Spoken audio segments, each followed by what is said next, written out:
Good morning. এখন বাজে হচ্ছে এখন বাজে 10:30। সকাল 6টা থেকে বসেছিলাম, তারপরে আমি আর একটু কিছুক্ষণ ঘুমিয়ে নিয়েছি। আর এখন রওনা, ট্রেন তো চলছে সকাল 6টার সময়, মানে মির্জাপুর ক্রস করতে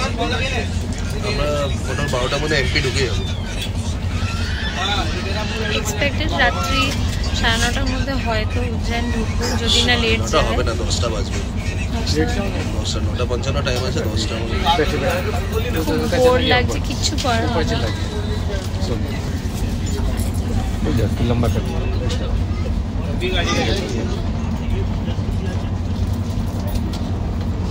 আর আমাদের কম্পার্টমেন্টে কিউট একটা বাচ্চা আছে,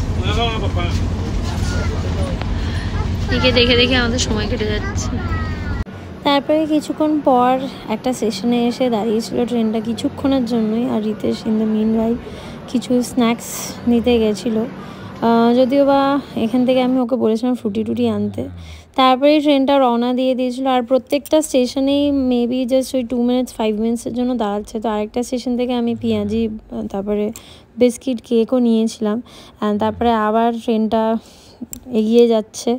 আর দুপুরবেলায় তারপরে একটু বসে বসে স্ক্রল করে দেখছিলাম। বাবির যেহেতু 6 তারিখ জন্মদিন, তো আমরা ওটাই প্ল্যান করছিলাম যে ওর জন্য একটা কেক পাঠাবো, কারণ আমরা কলকাতাতে নেই। তো ওইটাই দেখতে দেখতে বেজে গেছিলো 2:30। আর এই IRCTC থেকে আমরা লাঞ্চ অর্ডার করে দিয়েছিলাম। প্রথমে এক্সপেক্ট করিনি ভালো হবে, বাট সত্যি ভালো ছিল খেতে। আর তারপরে বিকেল হতে না হতেই শুরু হয়ে গেছে আমাদের পকোড়া টকোড়া খাওয়া। আর তারপরে 5:30টার দিকে ওয়েদারটা খুবই আস্তে আস্তে দেখলাম মেঘলা হয়ে এসেছিলো।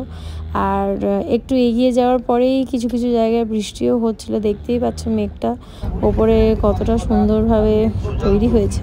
তো আমি ভাবলাম এইটা একটু ক্যাপচার করাটা দরকারি। অবশেষে 9:43-এ পৌঁছে গেছি আমরা উজ্জয়ন স্টেশন, আর এসে খুব রিলিভড লাগছে ফাইনালি। আর পুচকেটার নাম হচ্ছে কানহা। ওকে আমরা সব টাটা বাই বাই করে এবার আস্তে আস্তে এক্সিটের দিকে এগোবো। যেই ফ্যামিলিটাকে তোমাদের দেখালাম ওরা যাবে হচ্ছে রাজস্থান।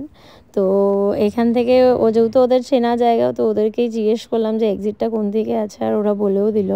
তো যাই হোক, ওদেরকে টাটা বাই বাই করে এবার আমরা সোজা এক্সিটের দিকে এগোচ্ছি।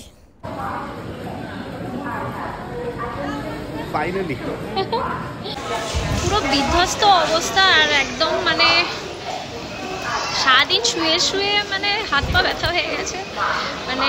আর এখান থেকে আমাদের হোটেলের বেশি দূর নয়, যেটা আমরা মানে হোটেলে ফোন করে জিজ্ঞেস করলাম। তো 10 মিনিটস মতন লাগবে। তো এখন বাইরে যাওয়া যাক। তারপরে স্টেশনের বাইরে এসেই তোমরা দেখতে পাবে যে এখানে প্রচুর অটো দাঁড়িয়ে আছে। তো এখান থেকেও তোমরা অটো নিয়ে তোমাদের হোটেলের দিকে এগিয়ে যেতে পারো। বাট আমাদেরকে আমাদের হোটেলের দাদা বলেই দিয়েছিল যে একদম পেছনের এক্সিট দিয়ে বেরিয়ে ওখান থেকে অটো ধরতে। তো আমরা সেটাই করার জন্য এই আবান্তিকা হোটেলের ঠিক ওই সামনে যে রাস্তাটা আছে, তো সেটা দিয়ে ঘুরে এসকেলেটারে চড়ে তারপরে এখানে লিফট থেকে আমরা গ্রাউন্ড ফ্লোরে নেমে সোজা একদম পেছনের দিকে এক্সিটটাতে চলে এসেছি। আর এখানে একটা অটো দাঁড়িয়েছিল, তো সেই দাদাকে আমরা অ্যাড্রেসটা দিতেই তো দাদা বললো হ্যাঁ যাব। আর আমাদের 100 রুপিস পড়েছিল হোটেল আসতে। আমাদের হোটেলটা হচ্ছে মহাকাল সিন্ধি কলোনি। তো ওখান থেকে খুব বেশি দূর না, হার্ডলি 5 to 7 মিনিটস মতন লাগে। আর বেরিয়ে এখন অটোতে উঠে খুবই ভালো লাগছিলো, ওয়েদারটা একদম ভালো হয়ে গেছে, মানে ঠান্ডা ওয়েদার। আর দেখতে না দেখতেই পৌঁছে গেছি সোনি প্যারাডাইস। এটা হচ্ছে আমাদের হোটেল। আর বাইরে অলমোস্ট সব দোকানপাট বন্ধ। তো আমরা আগে এসে রিসেপশনে চেক ইন করে নিয়েছি।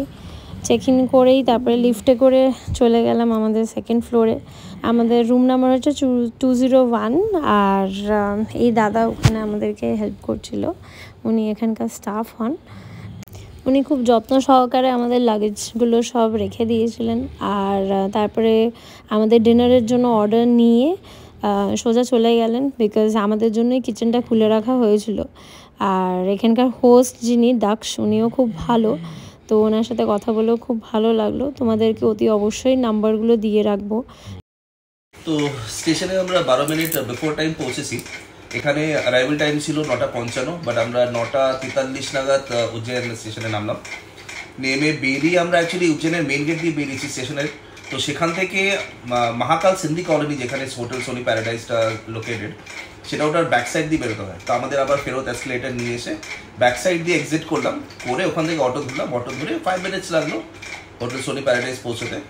এসে আমরা চেক ইন করেছি, ফ্রেশ ট্রেশ হয়ে এখন জাস্ট বসেছি। ডিনার অর্ডার করা হয়ে গেছে। ভেবেছিলাম আজকে বাইরে কোনো অপশন দেখবো, বাট এখন অনেক রাত হয়ে গেছে আর সত্যি বলতে এনার্জি নেই একদম। তো এখানে ডিনারটা অর্ডার করে দিয়েছি, ওরা ডিনারটা নিয়ে আসবে কিছুক্ষণ বাদে। টিভিটা খুলে বসেছি, এখন জাস্ট রিল্যাক্স করবো, ডিনারটার জন্য ওয়েট করছি। আর মিনওয়াইল আমি একটু তোমাদেরকে রুমটা দেখিয়ে দিই। তো রুমটা এবার দেখাই। ঢুকে একদম কম্প্যাক্ট রুম। এটা আমরা এয়ারবিএনবি থ্রু দিয়ে বুক করেছিলাম। তো বিছানাটাও বেশ বড়, আর দুটো বেড সাইড টেবিল আছে এখানে। এটা উইন্ডো সাইড, এটা হচ্ছে ওয়ার্ড্রপটা দিয়েছে, মিরর আছে। আমরা সব ফ্রেশ হয়ে নিয়েছি, আমি সব আমার গোছগাছা করে নিয়েছি, এখানে দেখতেই পাচ্ছ সব সাজিয়ে রেখেছি। টিভিটা আমরা কানেক্ট করবো ওয়াইফাইটার জন্য, একটু ওয়েট করছি। আর একটু ওয়াশরুমটাও দেখিয়ে নিই। ওয়াশরুমটাও বেশ পরিষ্কার। তো ওখানে সব স্টেশনের জামা কাপড়গুলো আপাতত ডাম্প করে রেখেছি, কালকে ধুয়ে নেবো। তারপরেই আমাদের ডিনারটা এসে গেছে, একদম গরম গরম। আমরা অর্ডার করেছিলাম 4 পিস কুলচা, আর তার সাথে কড়াই পনির। তো আর তার সাথে ওরা অ্যাড অন দিয়েছিল স্যালাড। কেমন লাগছে? কুলচাটা খুব সফট।